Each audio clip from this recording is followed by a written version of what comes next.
Hello, Editor Bill here with a special episode of In the Library. As you can tell from the thumbnail, we're doing something a little different in this episode.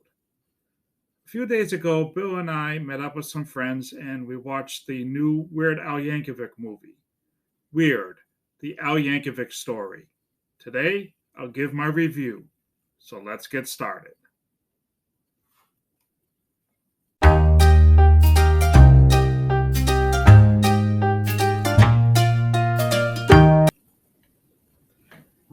First, let me say that there will be some spoilers in this review, so if you don't want spoilers, please feel free to shut off the video and come back after you've seen the movie.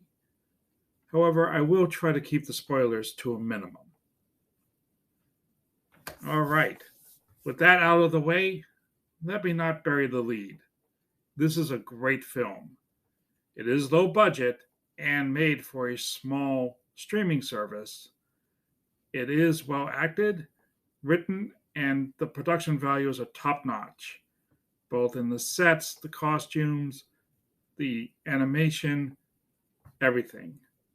You can tell that the entire cast is having the time of their lives on this project. If you're a Weird Al fan, you will be infected with the joy. Even if you're not a fan, but you love this kind of comedy, this movie will fit your needs also.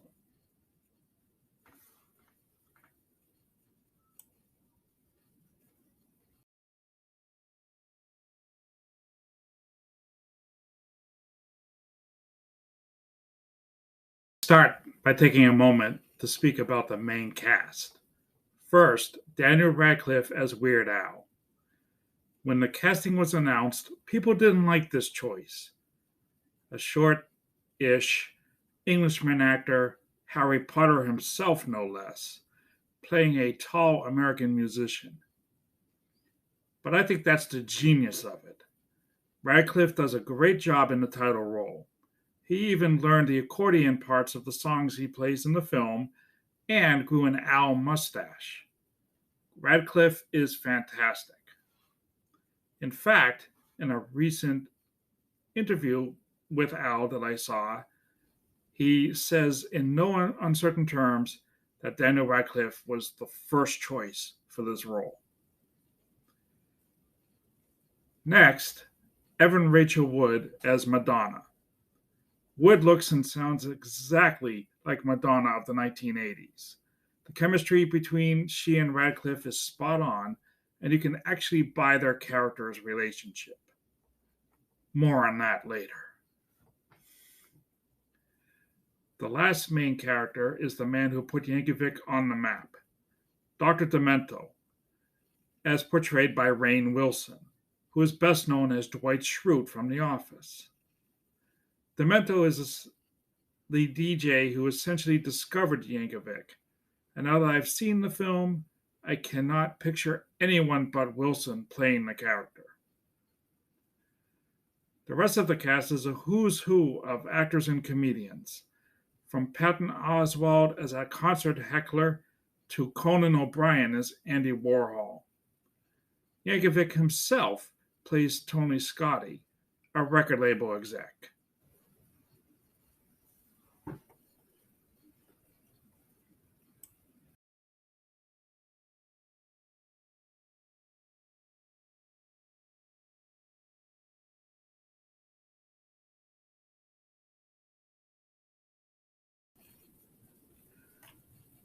One thing to keep in mind here is that although the film is a parody of biopics, the great thing about the movie is that it is played completely straight and has all the requisite biopic plot points, all the ups and downs of the person's life.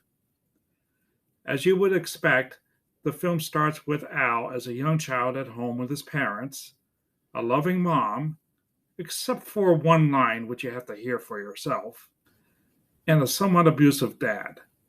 We see his introduction to the accordion, and as he grows to the teen years, he gets goaded into playing at a party. This is his first taste of musical success as the partygoers applaud and cheer. Soon after, he's in college trying to find his way. After an encouraging talk with his roommates, he writes his first song. With this, the plot is underway. He starts working with Dr. Demento and meets with a record exec, and soon has money. Then the villain of the film makes her first appearance in a significant way. Madonna. Madonna works her way into his house, flirts, and they start a relationship that will lead him to alcohol and drugs and his downfall. His roommates, now his band, leave him.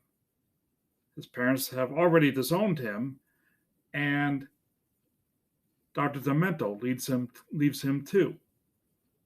But Madonna stays, and it is glorious. Along the way, there is much craziness, concluding in an excellent scene in which Al kills drug kingpin Pablo Escobar. Madonna suggests that they take over the cartel for themselves, and with that, Al realizes in a very well written, well acted speech, Madonna was using him to further her career all along. And he starts down the road to getting his life back. Madonna keeps the cartel for herself. This movie has a very densely filled plot, and there is so much more. I'm just scratching the surface here. But I will leave it with this. We learn in the last act a lot about Al's father, as played by the excellent Toby Huss. I'll put it this way. It leads to Al's comeback song.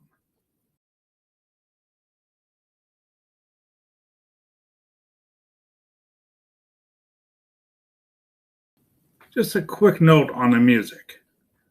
The soundtrack includes both songs by original artists and Weird Al's parodies, along with a lot of other music.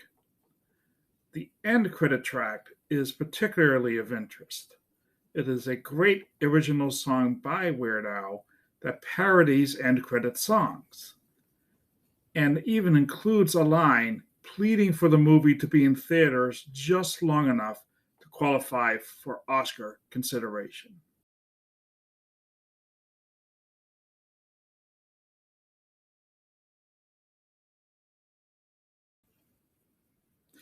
In the end, if you are a fan of comedy movies, this is a film you should see, whether or not you are a Weird Al fan. Much like Spinal Tap was a parody of documentaries, this movie is a parody perfectly of biopics.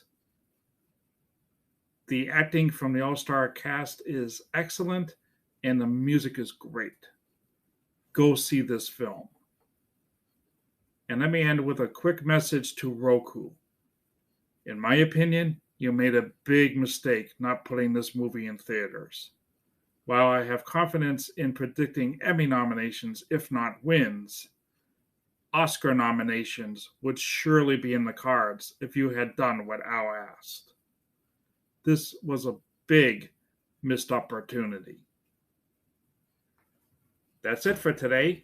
Let me know what you think in comments and the community page if you've seen this film or if you're planning on seeing it. I have all kinds of information about Weird Al Yankovic in the description, and please come back next time when we return to our regular programming. Until then, thanks for watching.